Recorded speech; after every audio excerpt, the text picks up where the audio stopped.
So when I first saw this, I said, "Hey, isn't that the guy from 28 Days Later and The Dark Knight? Yeah, that's Cillian Murphy." And as the trailer went on, John Krasinski showed up again. And I said, "Oh my God, am I watching a fake trailer or is this the right one?" And then I realized, oh no, Flashbacks. they're doing flashbacks. If you're Wayne's World, you'd get that. But this looks pretty awesome. The first one was great. It had a lot of moments where I jumped, and this one does deliver, even in the trailers. Because when he's talking to that cop, and all of a sudden, poor guy doesn't survive. He's the Samuel Jackson of this film. What did you think, Billy? I think it looks interesting. I want to actually watch this one and the first one back to back. I'm sorry I went too loud. Unfortunately, there's so many movies that are inspired by this now that I can actually lose track of which one was the original and which ones are like the knockoffs. Like I was like, so when does Sandra Bullock show up? Oh wait, that's not. That's Bird Box. That's Bird Box. That's a different one altogether. Bird Box. You're not supposed to look. This one you just can't. You can't make. This one you can't speak. The other one you can't hear. I mean, you can't talk.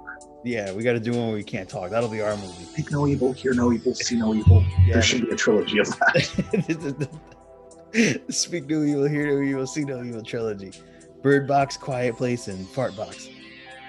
Yeah, they're just gonna make one movie with all the stars, each of the films, but a blindfold, a muzzle, and earplugs.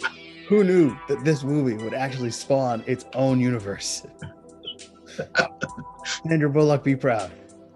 I'm super excited for this. It's nice to see John Krasinski. You know, I saw him once in Manhattan. He was flagging a cab or his Uber or something, and I was like, "Is that John?" But he had the beard going, so I was like, "Hey!" When I put my hand up to talk to him, he like shunned and then got in his Uber and got the hell out of Dodge. But looks like a great movie. I can't wait to see it. I love the first one, and it's bugged out that they're like traveling with the baby, but they have a baby muffler suitcase. Can you imagine how Jack Diesel, her arms are probably going to be by the end of this movie, juggling that baby and all those like mufflers in there? Yeah, I'm gonna be curious because I did see the first one. Come to think about it, but the first time the only place I've seen the original Quiet Place was on FX. Which meant commercial breaks and heavy editing. Yep. Yeah, you should go. At least they didn't do the dumping stuff like they do in modern day. I mean, like the older movies where it's like, I'm tired of these monkeys fighting snakes on this Monday Friday airline. That will never get forgotten. But yeah, it's very hard to watch a Samuel Jackson. It's kind of weird when you watch like A Quiet Place and at a moment of like serious dramatic tension, they go, and this Tuesday on It's Always Sunny in Philadelphia. So bizarre. But yeah, definitely check it out. I think this is going to be the movie of the year. This is going to be the big sleeper hit.